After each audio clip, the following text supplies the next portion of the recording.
ចូលឆ្នាំខ្មែរមកដល់ហើយយើងត្រឡប់មកផ្ទះជុំគ្នា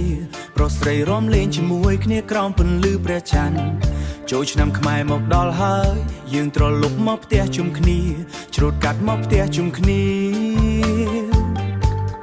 ច្រូតកាត់រួចរាល់យើងបានជួបជុំគ្រួសារនិងអ្នកជិតខាងផងដែររួមតាមចង្វាក់ប្រពៃណីខ្មែរនិងលេងល្បែងប្រជាប្រិយខ្មែរបរិយាកាសល្អនិងពរជ័យអារម្មណ៍ស្រស់ស្រាយសូមស្វាគមន៍សិរីសួស្តីឆ្នាំថ្មីប្រពៃណីជាតិខ្មែរយើងនាំគ្នាលេងល្បែងប្រជាប្រិយដូចជាបោះអង្គគុណចោលឈូងនិងលាក់កន្សែងទាញព្រាត់វាយក្អមខ្លាយចាប់កូនមន់បាយខំអុកត្រកង់ល្បែងចោលផ្លាច់ចង់ដល់សារវ៉ាន់និងកញ្ចក់កសាក់បាច់បានថែរំទាំងនេះតាំងពីយូរលងលឺសំឡេងភ្លេងកន្ទ្រឹមលពីផ្ទះមួយទៅផ្ទះមួយសំឡេងភ្លេងលាន់លឺពេញភូមិពេលយើងរៀបចំផ្ទះសម្រាប់លឺពេញភូមិពេលយើងរៀបចំផ្ទះសម្រាប់ពិធីបន់ទីបំផុតដល់វេលាក្រៀមខ្លួនសម្រាប់ស្នេហាឆ្ងល់ថាតបការមួយនៅដាច់ជាមុនពិធីបន់សំឡេងភ្លេងលាន់នៅមុនពេលថ្ងៃបញ្ចប់បើយើងបានជួបគ្នាសម្រាប់ពិធីបន់ពេលទេវេដ៏ប្រុសត្រៀមខ្លួនសម្រាប់ស្នេហ៍ជ័យនរណាដឹងប្រហែលជាខ្ញុំនឹងក្លាយជាសាស្ត្រាចារ្យខ្ញុំមិនមែនចេះតែនិយាយទេខ្ញុំជាសភាពបុរសខ្មែរអូនត្រូវតែមានសំណាងទើបអាចរកបងឃើញក្នុងចំណោមមនុស្សច្រើននេះបើមាននិស្ស័យបងចង់ឲ្យអូននៅក្បែរបងវង្វេងក្នុងគំនិតទាំងនេះបងមិនប្រាកដថាអូនមានរូបរាងយ៉ាងណាហា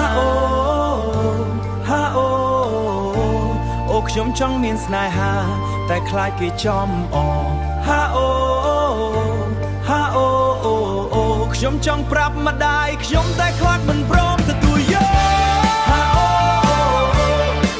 គេរំជាគូមិនក៏ខ្ញុំទីនេះម្នាក់ឯង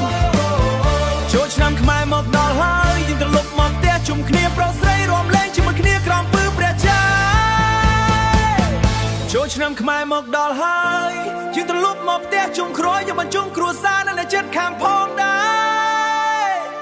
រួមតាមចង្វាក់ប្រពៃខ្មែរនៅលេងល្បែងជាព្រៃខ្មែរបរិយាកាសល្អនៅពោជ័យអារម្មណ៍ស្រាយសូមស្វាគមន៍សិរីសួស្តីឆ្នាំថ្មីប្រពៃណីជាតិខ្មែរ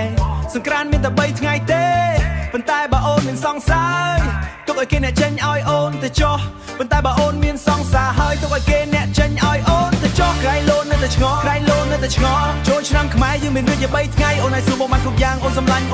បងនឹងប្រាក់អូនពីអត្ថន័យនៃថ្ងៃនេះមួយនឹងឈ្មោះពិសេសរបស់វាចាប់តាំងពីថ្ងៃមហាសង្ក្រាន្តថ្ងៃវ៉ាន់ដតរួចថ្ងៃឡើងសម្លាញ់ពេលបានឃើញមុខអូនដល់កម្លាំងឲ្យបងជំនះរភ័យខ្លាចសង្ឃឹមថាព្រមលិខិតយើងនឹងចាប់ផ្ដើមពីគ្នានាទីនេះហាអូខ្ញុំចង់មានស្នេហាតែខ្លាចគេចំអ